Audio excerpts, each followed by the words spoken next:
Splitgate 2, the arena shooter where you use portals as well as guns to take out your enemies, now has a Battle Royale. It shadow dropped during Summer Games Fest, or at least I think it's a shadow drop. I didn't know that it was coming. But anyway, there's now a Battle Royale mode in it, and I always like to try out every new Battle Royale game. So I know there's some people who are like, oh, there's too many Battle Royales, and not every game needs a Battle Royale mode. I completely disagree. I think every game needs a Battle Royale mode. I want to play as many interesting new Battle Royale games as I possibly can.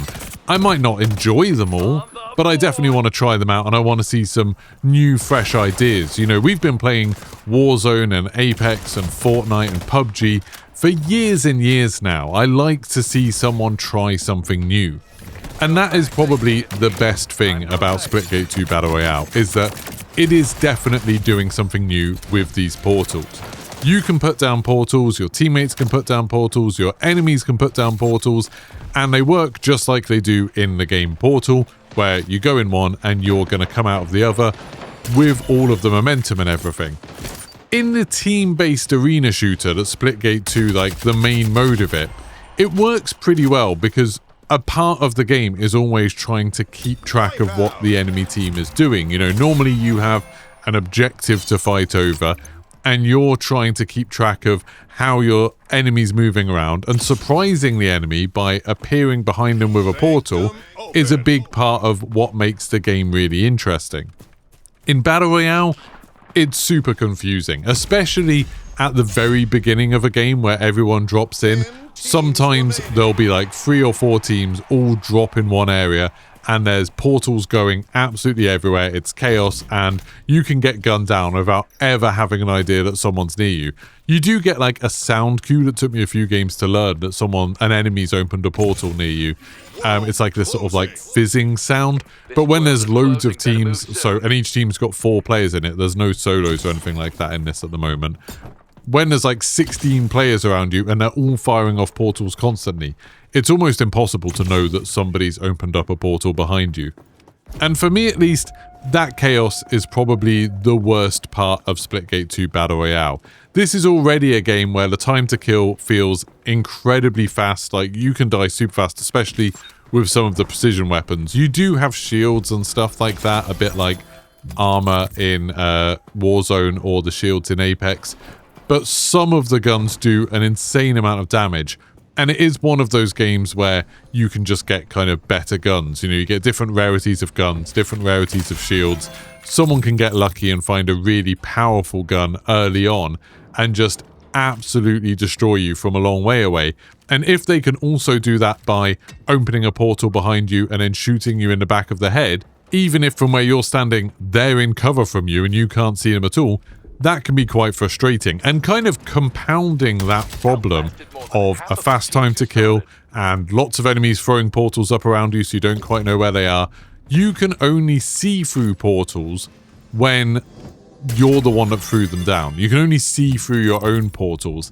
And I get it, like, that's probably to make it so this game runs on, you know, even the most basic hardware, so anyone can play it and there's not a competitive advantage. You know, my fancy 5090 graphics card can probably render loads of portals with different viewpoints coming through them, but that would make it prohibitive for people on weaker PCs, and you don't want people with better PCs to have that much of a big advantage. So they've decided to go with this system where you can only see through your own portals. But that does mean that when an enemy portal opens up, you have no idea if there's an enemy through there or not. Like, even a teammate portal, you can't see through them to see what's going on.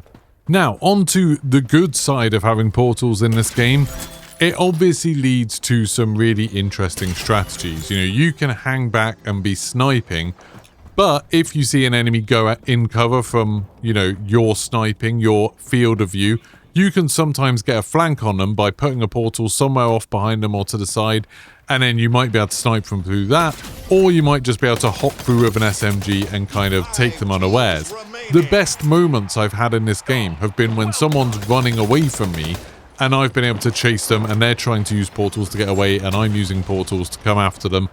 That's really interesting, that's really cool. There's a lot of times where you think you get kind of a free kill because someone just walks around a corner like that guy did for me just then, and you just put a couple of bullets into them and finish them off. because it's just impossible to keep track of everything that's going on. So right now, while everyone's still learning the game, everyone's new to it, you do tend to get quite a lot of kind of easy, cheap kills, which can be quite satisfying when you feel like you've set yourself up, you know, in the right position to catch someone a little bit unawares. Now, obviously this won't last. I'm sure some of you have seen the videos going around online of really kind of pro players playing the team deathmatch or the arena modes of Splitgate 2, where they're hopping in and out of portals constantly and sniping people and killing people so fast, it's super hard to understand what's going on. I genuinely think that will kill this game. Like a lot of games, skill gaps are really, really dangerous to games, because if some people get too good at them and your player population isn't big enough to have like effective skill-based matchmaking, then new players just don't have a chance. They don't have a way to kind of get a footing in the game. They'll just hop in a game, get absolutely demolished by someone who's so far beyond them in skill they can't even learn anything from it, and they'll just stop playing. And we've seen this lots of times. You know, we saw it with Hyperscape, we saw it with Blood Hunt, games that, Battle Royale games that I thought were actually genuinely really good games, really interesting games, but the skill gap was just too high, and once some people got really good at it, some people got to grips with it, they could absolutely dominate every game. I've always said I feel like Battle Royale games in particular almost aren't competitive by their nature. You know, they should have an element of RNG, they should have an element of luck in them, just to make it feel like you always are in with a chance. Even if you're up against a better opponent, there's a chance things will kind of fall your way and you'll get a chance to beat them. It does feel like in a game like this that's obviously very, very skill-based and has an incredibly high skill ceiling, that's much less likely to happen. But for now, you can play this for free, and it's a lot of fun because you're going to come up against a bunch of people who don't really know what the hell's going on. And that's really good. You know, you can see me getting a bunch of kills here. I'm not under any kind of illusions that I'm amazing at this game, but right now there's a chance to just sort of take advantage of people not really knowing how to play the game, and I think it's a lot of fun. The game also does seem to be kind of aware that this is a problem. In your first match, you go up against bots. Like, I ended up with something like 14 kills in my first match, and we won the game very, very easily, and it was so obvious that the enemies were bots. You know, a lot of them were just standing around, not really doing much. Lots of them were just kind of running out into the open and barely even firing back. As soon as you got into second game, you started going up against real players. I imagine they'll have some kind of skill-based matchmaking system where if you're struggling, you'll end up going up against bots a bit more. And obviously, if you're in a region where there's not as many players, or you're on a time where there's not as many players, you'll probably go up against bots as well. So there are some protections for players who are struggling a bit with the game. But if you're going up against real people, like the change in difficulty from the first game against bots to then playing against real people was just absolutely huge. It was insane how much harder real people were to fight against. Now, in terms of like the real positives for the general game, it does look fairly nice. You know, the graphics are pretty good. I'd say the worlds look a bit uninspired. There's an ice level that you're seeing now. There's a fire bit. There's a lot of, you know, flat walls, obviously, for the portals, and lots of kind of bunker stylings that I feel like you see a lot in indie first-person shooter kind of titles. I'm not really sure. Is Splitgate 2 still considered indie? I don't know. But anyway, that sort of thing, it's nothing that you haven't seen before in terms of visuals and everything. But it does look nice enough. The movement is fine. The shooting is fine. I'd say the shooting's actually pretty good. You know, the guns do feel quite different to each other, and it all feels very responsive. You can tell when you're hitting someone. There's good feedback for all of that kind of stuff. I think there's probably work to be done with the sound design. You know, it's quite hard to tell what's going on around you based on what you can hear. And in a game where situational awareness is everything, it can be quite frustrating when suddenly you turn around and there's a whole team of enemy players that you didn't hear at all right behind you. Like, stuff like that is quite annoying. Another big problem the game has at the moment is just that there's so little to do. Like, we had a bunch of games that ended up being a bit like this, you know, where there's two teams left, us and one other team, and we just couldn't find each other. Like, we just had no idea where the other team was. We were moving around the map, spreading out a little bit, trying to communicate through pings, and it was just very difficult. I think I just spotted someone all the way over there, so I'm trying to ping. The ping, annoyingly, takes 2 buttons. You have to, like, press B or hold B and then click the mouse to do it, which is a bit weird. But anyway, it's a bit of a problem that there's just nothing to do in the middle of games. You often have a big fight at the beginning, then you spend a while looting up, and then it's kind of difficult to go around and find people. They'll probably fix that over time. You know, Warzone did it by adding contracts and stuff like that. PUBG did it by having all the airdrops and everything and having the zone pushing quite aggressively.